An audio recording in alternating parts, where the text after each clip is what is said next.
Good evening guys, nagluluto ako ngayon ng ulam namin na dinengdeng sa Ilocano, yung sibol ng gabi, yung sa Ilocano, daludal, ito lalagyan ko siya ng lemon, pampaasim.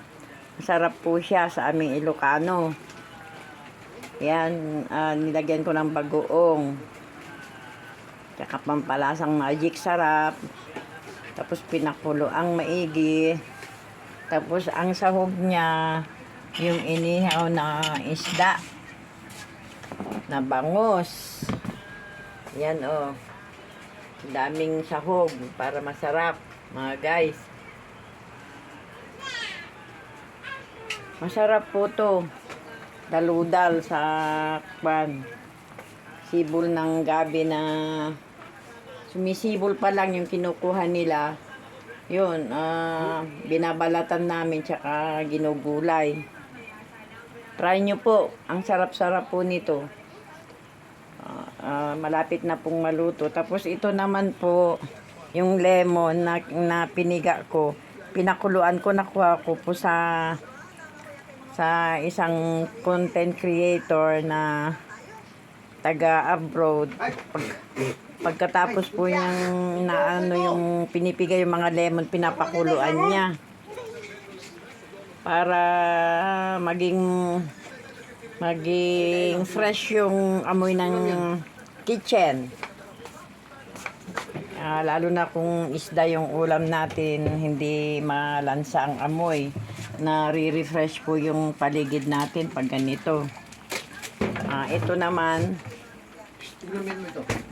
ang sarap-sarap po nito na ulam talaga. Ito guys, pag naluto na, lumambot na siya, huwag po nyo palang itapon yung mga nagpigaan nyo ng mga lemon, ipakulo nyo. Tapos tingnan nyo po, umaamoy siyang lemon, parang pabango ng kusina. Pag lumambot na po, lumambot na po, lagyan natin ng asim niya para mas lalong sumarap.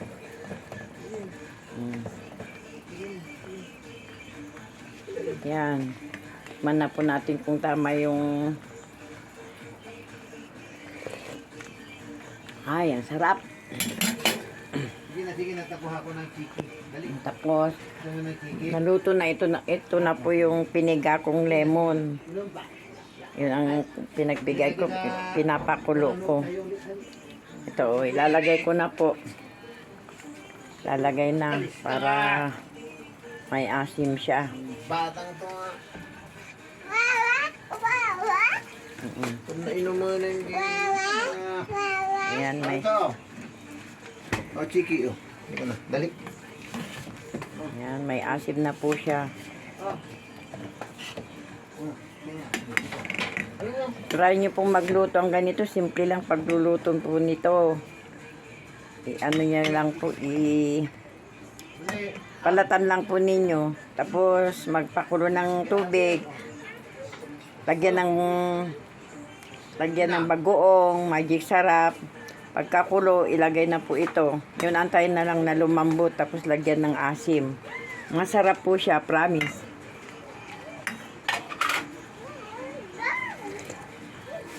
May asim na siyang sarap. Wow, chiki, Chiki, luto na rin yung kanin namin, guys, Ayan, guys. Luto na nga. Tsaka ito, sahog niya, ang dami. Inihaw na isda. Thank you, guys, for watching. Please share. Ingat po lahat. God bless you all. Thank you for watching.